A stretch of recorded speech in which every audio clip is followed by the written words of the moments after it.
शेतकरी मित्रांनो नमस्कार।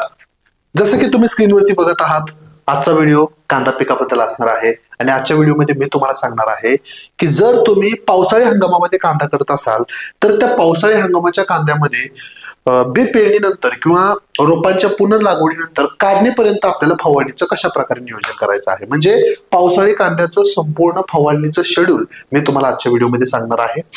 माझी विनंती आहे की मित्रांनो व्हिडिओ खूप महत्त्वाचा आहे, व्हिडिओ पूर्ण पहा। व्हिडिओच्या शेवटी जर तुम्हाला माहिती आवडली तर नेहमीप्रमाणे हा व्हिडिओ तुमच्या इतर सर्व कांदा उत्पादक शेतकऱ्यांबरोबर शेअर करायला विसरू नका। चला तर तुमचा वेळ न घालवता आजच्या व्हिडिओला सुरुवात करूया। पुढे जाण्या अगोदर नेहमीप्रमाणे सूचना, मित्रांनो तुम्हाला तर माहितीच आहे की आपल्याकडे वेगवेगळ्या पिकांची वेगवेगळी शेड्यूल आहेत। बघा, आपल्याकडे सोयाबीन, ऊस, कांदा, कोथिंबीर, गहू, कलिंगड आणि हरभरा पिकाचं सध्या शेड्यूल आहे। काही दिवसामध्ये आपण केळीवरती काम ऑलरेडी सुरू केलेलं आहे, काही दिवसामध्ये शेड्यूल येतच आहे। कापसावरती देखील आपलं शेड्यूलचं काम सुरू आहे। सध्या उपलब्ध असलेले शेड्यूल जर तुम्हाला पीडीएफ स्वरूपामध्ये तुमच्या व्हॉट्सअप नंबरवरती खरेदी करायचे असतील तर स्क्रीनवरती दिलेल्या व्हॉट्सअप नंबरवरती आम्हाला मेसेज करा किंवा डिस्क्रिप्शन बॉक्समध्ये या शेड्यूलच्या सर्व लिंक मी टाकलेल्या आहेत, तिथून देखील तुम्ही हे शेड्यूल खरेदी करू शकता। तुमचं नाव, तुमचा व्हॉट्सअप नंबर, तुमचा मेल आयडी टाकून तुम्हाला प्रत्येक शेड्यूलची जी किंमत आहे तेवढं पेमेंट करायचं आहे। तुमच्या व्हॉट्सअपवरती या शेड्यूलची लगेच पीडीएफ त्या ठिकाणी पाठवण्यात येईल। चला तर तुम्हाला जर लिंक वरून पेमेंट करताना हे आलं तर हा फोन पे गुगल पे नंबर आहे, कृषी डॉक्टर ॲग्रीटेक प्रायव्हेट लिमिटेड हे ते फोन पे गुगल पेला तुम्हाला नाव येणार आहे। जर तुम्ही फोन पे गुगल पे वरती पेमेंट करत असाल तर तुम्हाला पेमेंट करून स्क्रीनशॉट पाठवावं लागेल। स्क्रीनशॉट पाठवल्यानंतर तुम्हाला शेड्यूल पाठवण्यात येईल। ठीक आहे, सूचना पूर्ण झालेली आहे। आता आपल्या मुख्य विषयावरती वळूया, पावसाळी हंगामातील कांद्याचं फवारणीचं नियोजन कसं करायचं आहे। पुढे जाण्या अगोदर तुम्हाला हे समजून घेणं गरजेचं आहे की पावसाळी हंगामात नेमकं आपल्या कांदा पिकावरती कोणत्या समस्या आहेत, कोणते कीड येतात किंवा कुठले रोग येतात। बघा, किडीमध्ये जर आपण बघितलं तर फुलकीड आहे, मावा आहे, कांदा आळी आहे आणि पाने कुरतडणारे आळे आहे, या किडी येतात।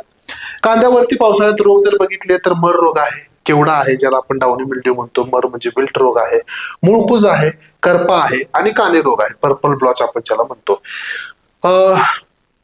काही कमी पाला दिसल्यास त्या ठिकाणी म्हणजे अन्नद्रव्याची जर कमतरता असेल तर पाने पिवळी पडणे ही एक समस्या असते, कांद्याची फाकडी होणे ही देखील एक समस्या येते, मान लांब होणे ही देखील एक समस्या आहे, त्याचबरोबर पातीची अनावश्यक वाढ। तर ह्या ज्या समस्या आहेत ते खताच्या म्हणजे अन्नद्रव्याच्या कमतरतेमुळे येणाऱ्या समस्या आहेत। सोबतच त्या ठिकाणी पीळ रोग आहे, ही देखील आता नव्याने उद्भवणारी एक समस्या आहे।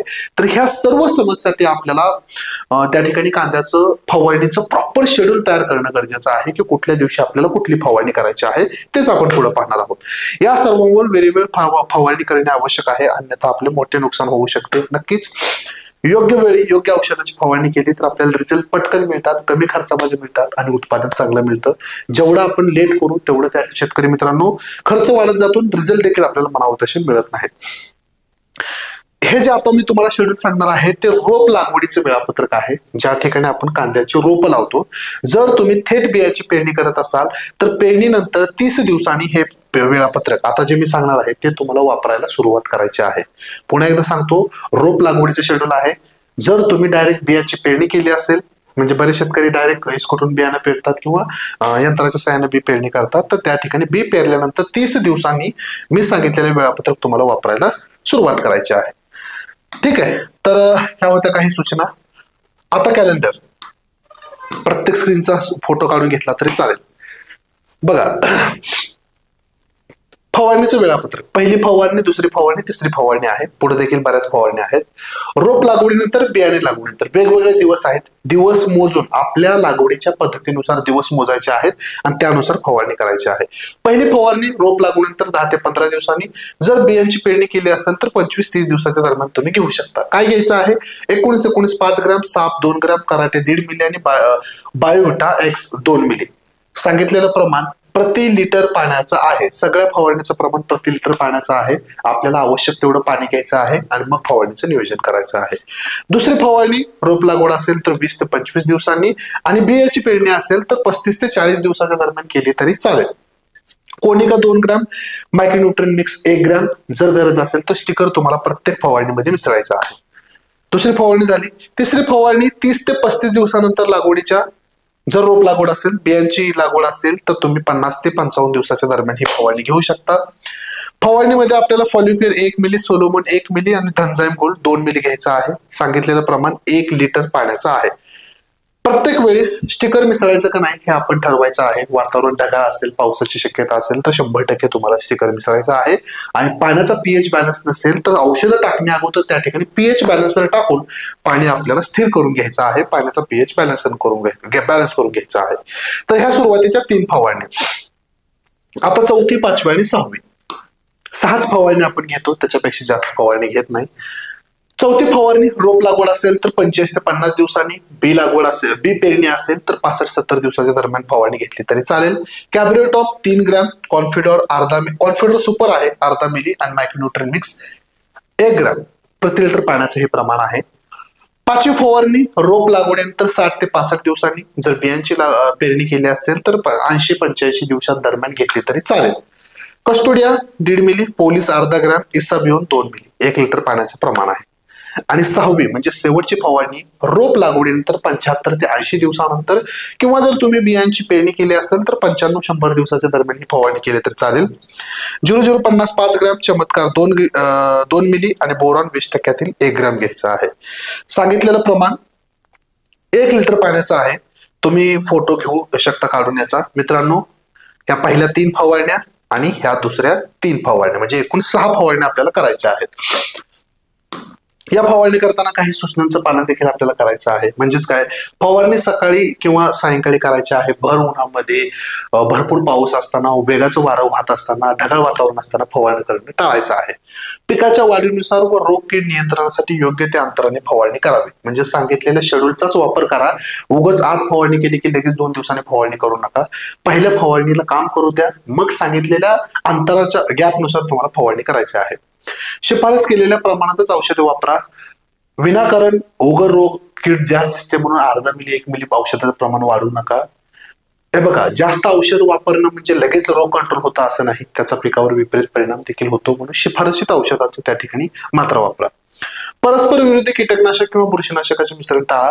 म्हणजे कॉम्पॅटेबिलिटी तपासा. आता जेवढं काही चार्ट मध्ये मी तुम्हाला दिलंय ते प्रॉपर कॉम्पॅटेबिलिटी तपासूनच केलेलं आहे. म्हणजे एकमेकासोबत औषधं सुसंगत आहेत का ते आपण तपासलेलं आहे. विनाकारण तुम्ही त्या ठिकाणी वेगळे काही प्रयोग करू नका. मिश्रण बिघडण्याची दाट शक्यता असते. प्रत्येक वेळेस मी प्रत्येक शेतकऱ्याला सांगत असतो, फवारणीवेळी हातमोजे, मास्क, गॉगल वापरा. हे काय महाग नाही. आपल्याला कोरोनामुळे समजले मास्क कधी वापरायचे, त्यामुळे हे नक्की वापरा. तुम्हाला कीटकनाशकांचे, बुरशीनाशकांचे शरीरावरती विपरीत परिणाम लगेच दिसत नसले तरी ते स्लो पॉइझन आहे. हळूहळू तुम्हाला त्या ठिकाणी त्रास देणार आहे. आणि सगळ्यात महत्वाचं, धूम्रपान करून म्हणजे दारू असेल किंवा तंबाखू असेल, सिगरेट असेल, हे ओढून कधीही कीटकनाशकाच्या, बुरशीनाशकाच्या फवारणी करू नका. स्वच्छ व योग्य पीएच असलेलं पाणी, म्हणजे ज्या पाण्याचा पीएच 6.5-7.5च्या दरम्यान मेंटेन आहे असंच पाणी फवारणीसाठी आपल्याला वापरायचं आहे. जोरदार वाऱ्यात फवारणी करू नका. मी सांगितलेलं आहे, प्रत्येक वेळी फवारणीनंतर स्प्रे पंप नीट धुवून ठेवा, जेणेकरून पुढची फवारणी योग्य होईल. कोणतेही दुष्परिणाम दिसल्यास त्वरित उपाययोजना करा. म्हणजे समजा औषध फवारलेलं आहे आणि लगेच थोडंसं स्कॉर्चिंग आल्यासारखं वाटतंय, 6-7 घंट्याच्या आतमध्येच आपल्याला त्या ठिकाणी उपाययोजना करायच्या आहेत. हे वेळापत्रक अंदाजे असून गरजेनुसार बदल करता येतात, पण बदल करण्याआधी तज्ञांचा सल्ला घ्या. आहे तसं फॉलो करायचं असं नाही. एखादा रोग असेल नसेल, एखादी फवारणी आपण टाळू शकतो किंवा एखाद्या फवारणीमध्ये आवश्यक ते बदल करू शकतो, परंतु तज्ञांचा सल्ला घेऊन. दिलेले दिवस हे रोप लागवडीचे आहेत. थेट बियाणे पेरणीसाठी दिवस वेगळे असतात. तुम्हाला ते ऑलरेडी मी मेंटेन सांगितलेलं आहे, आपल्या चार्ट मध्येच करून दिलेलं आहे. ठीक आहे. तर अशा प्रकारे मित्रांनो, पावसाळी कांद्यामध्ये आपल्याला फवारणीचं नियोजन करायचं आहे. तुम्हाला हे कोणीच सांगत नाही. मी डायरेक्ट तुम्हाला चार्ट जे काही शेड्यूल मध्ये आहे ते आपल्याला सांगत असतो.